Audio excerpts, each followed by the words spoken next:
Hello అండి. అందరికీ నమస్తే. ప్రస్తుతం మనం గాంధీ భవన్‌లో ఉన్నాము. మనతో పాటు టీపీసీసీ వైస్ ప్రెసిడెంట్ నిరంజన్ గారున్నారు. ఆయనతో మాట్లాడదాం. సార్ నమస్తే సార్. నమస్తే అమ్మా. సార్ చెప్పండి, ఇప్పుడు ఫోన్ ట్యాపింగ్ గురించి మీరేం మాట్లాడతారు? ఇప్పుడు ఫోన్ ట్యాపింగ్లో స్పష్టంగా అన్ని వివరాలు తెలుస్తున్నాయి. వాళ్ళు ఎవరైతే నిందితులు ఉన్నారో, అంటే అప్పట్లో ఎస్ఐబి చీఫ్ ఉన్నటువంటి ప్రభాకర్ రావు గారు కానివ్వండి, డీసీపీ ఇక టాస్క్ ఫోర్స్ పనిచేసినటువంటి రాధాకృష్ణ గారు అని వాళ్ళు ఇక్కడ లేరు. ఇప్పుడు వాళ్ళు అమెరికాకి వెళ్ళిపోయారు. ప్రణీత్ రావును ప్రశ్నించడం మొదలు పెట్టంగానే వాళ్ళు వెళ్ళిపోవటం జరిగింది.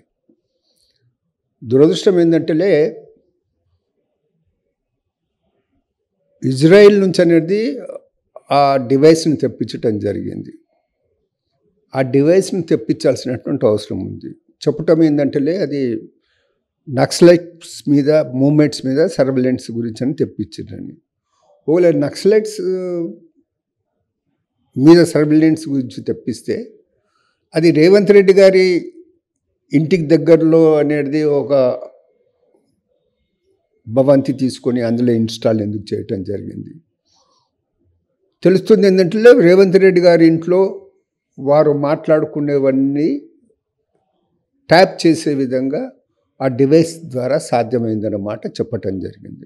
ఇప్పుడు మళ్ళీ తర్వాత చూస్తేలే ఇప్పుడు ఎన్ఎం శ్రీనివాసరెడ్డి గారు ఎమ్మెల్యే గారు వారు కూడా చెప్పడం జరిగింది, తనది కూడా ట్యాప్ జరిగింది అనేసి. బీజేపీకి చెందిన నాయకుడు రఘునందన్ రావు గారు కూడా చెప్పడం జరిగింది. నా డీజీపీకి కూడా వారు చెప్పడం జరిగింది. సో ఎవరైనా నేరస్తులు ఉంటే నేరస్తుల మీద మీరు ట్యాప్ చేస్తుందంటే దెర్ ఈజ్ మీనింగ్. కానీ రాజకీయ నాయకుల మీద వారి యొక్క కదలికల మీద ట్యాప్ పెట్టడం అనేది unless until there is clear directions from the person those are in the power at that time, వాళ్ళు చెప్పందే వీళ్ళు అనేది చెయ్యరు. దీంట్లో తప్పకుండా కేసీఆర్ది, కేటీఆర్ది, హరీష్ రావుది వాళ్ళ రోల్ అనేది తప్పగా ఉంటుంది. తర్వాత ఇప్పుడు ఏది ప్రణీత్ రావు ఇది ఈ గవర్నమెంట్ చేంజ్ కాగానే ఆయన ఆ హార్డ్ డిస్కులను మొత్తంలే దాన్ని కట్ చేసేసి అడవుల్లో అక్కడ ఇక్కడ మూసీ నది పరివార ఒక ప్రాంతాల్లో పడేయటం అంటే ఏదో మోసపూరితంగా జరిగిందనే చేసింది కదా. ఇదొక ఎత్తు అయితే, ఇంకొక ఎత్తు ఏంటంటే వాళ్ళే కొద్దిగా బిజినెస్ మెన్లు, అంటే హవాలా వ్యాపారాలు చేసేవాళ్ళు, రియల్ ఎస్టేట్ వ్యాపారాలు చేసేవారు. వాళ్ళ మాటలను కూడా ట్యాప్ చేసేసి వాళ్ళని అనేది వాళ్ళ మీద ఒత్తిడి తెచ్చేసేసి ఇవాళ పేపర్లో వచ్చిన దాని ప్రకారం 600 కోట్ల రూపాయల వరకు వ్యవహారం జరిగింది అందులో అనేసి మాట్లాడటం జరిగింది. అది చాలా దురదృష్టకరమైన పరిణామం. అంటే ఇక్కడ రాష్ట్రంలో ప్రజల యొక్క వ్యక్తిగత సమాచారం అనేది బయటపడే విధంగా, అంటే ప్రజల యొక్క వ్యక్తిగత సమాచారంలోకి వ్యక్తిగత వ్యవహారాల్లో కూడా ఈ విధంగా జొప్పించే ప్రయత్నం అనేది అది ప్రజాస్వామ్య విరుద్ధం, వ్యక్తిగత ప్రజల హక్కులకు అనేది భంగకరమైనది. సో దీని వెంబడి ఓలా కేసీఆర్ ఉన్నా, కేటీఆర్ ఉన్నా, హరీష్ రావు ఉన్నా వాళ్ళ మీద చర్యలు తీసుకోవాల్సిందే. ఆఫీసర్స్ ఏమంటారు? ఇప్పుడు ఒక ఆయనలే ప్రభాకర్ రావు ఇక్కడ ఒక ఆఫీసర్కి ఫోన్ చేసి, ఇప్పుడు మీరు ఎట్లనైతే నాయకులు అధికారంలో ఉన్నవారు చెప్పింది వింటున్నారు, అట్లనే మేము కూడా అప్పుడు విన్నామంటే, మీరు ఒక ఐఏఎస్ ఐపీఎస్ ఆఫీసర్స్ మీకు ఒక కోడ్ ఆఫ్ కండక్ట్ ఉంటుందా లేదా? మీరు తప్పుడు పనులు చేయమంటే ఎంత పెద్ద నాయకుడన్నా కానీ, ముఖ్యమంత్రి కానీ, మంత్రి కానీ, ఎవరైనా కానీ మీరు తప్పుడు పనులు ఎట్లా చేస్తారు? అది ప్రజాస్వామ్యంలో కొన్ని విలువలు ఉన్నాయి, ఆఫీసర్స్ కూడా కొన్ని కోడ్ ఆఫ్ కండక్ట్ ఉన్నది, దాని ప్రకారం మీరు పనిచేయాలి. నిన్న కేటీఆర్ గారు మాట్లాడుకుంటూ ఆయన అనేది ఏంటంటే, ఏదో 1-2 ట్యాపింగ్ అయితే లేదు, దాన్ని ఒక పెద్ద హంగామా చేస్తున్నారు, 10 లక్షలు అనే ట్యాపింగ్ జరిగిన అనే మాట చెప్తున్నారు అనే మాట ఆయన మాట్లాడటం జరిగింది. గతంలో కూడా 1,25,000 కోట్ల రూపాయల ఖర్చుతో నిర్మించినటువంటి కాళేశ్వరం ప్రాజెక్టులోని మేడిగడ్డ ప్రాజెక్టు కుంగుబాటు అయితే అప్పుడు కూడా కేటీఆర్ ఒక 2 పిల్లలు పోతే ఏమయ్యింది, దాన్ని సరి చేసుకోవచ్చు కదా. అంటే ఆయన మైండ్ సెటప్ అనేది కొద్దిగా మైండ్ బ్లాక్ అయినట్టుంది, అది మతి తప్పిపోయి మాట్లాడుతున్నట్టుంది అది. సో దానివల్ల ఇన్ని లక్షల ఖర్చుతో కట్టుబడింది అయ్యింది. అది నేను అనకూడదు. KCR is my friend. మేము కలిసిలే యూత్ కాంగ్రెస్లో ఫండ్ చేస్తున్నాం. ఆయన నేను వైస్ ప్రెసిడెంట్గా, హనుమంతరావు ప్రెసిడెంట్గా ఉన్నప్పుడు స్టేట్ యూత్ కాంగ్రెస్లో.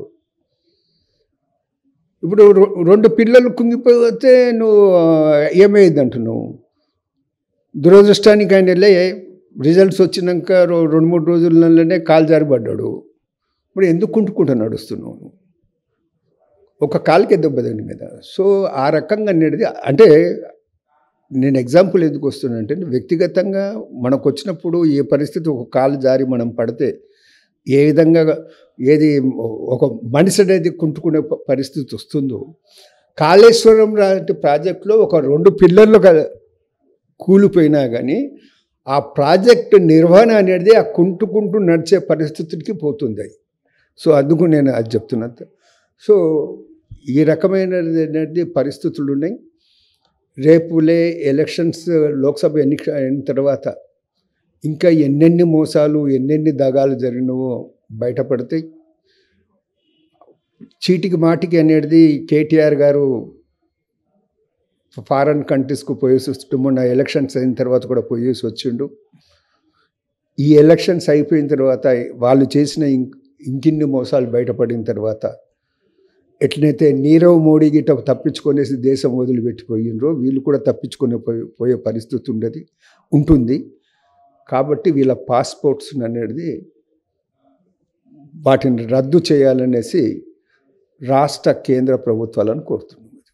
అండ్ సార్, ఇప్పుడు ప్రస్తుతం ఈ ఫోన్ ట్యాపింగ్ విషయానికి వస్తే ఒక పక్క ప్రజా సమస్యలని, ఒక పక్క నీరు లేకుండా బాధపడుతున్న రైతులకి వీళ్ళందరినీ పట్టించుకోకుండా ఒక ఫోన్ ట్యాపింగ్ని ముందరేసుకున్నారు అని చెప్పేసి కేటీఆర్ కామెంట్ చేశారు. దీన్ని మీరేమంటారు? ఇప్పుడు దాని మీద ఒక డిపార్ట్మెంట్ అనేది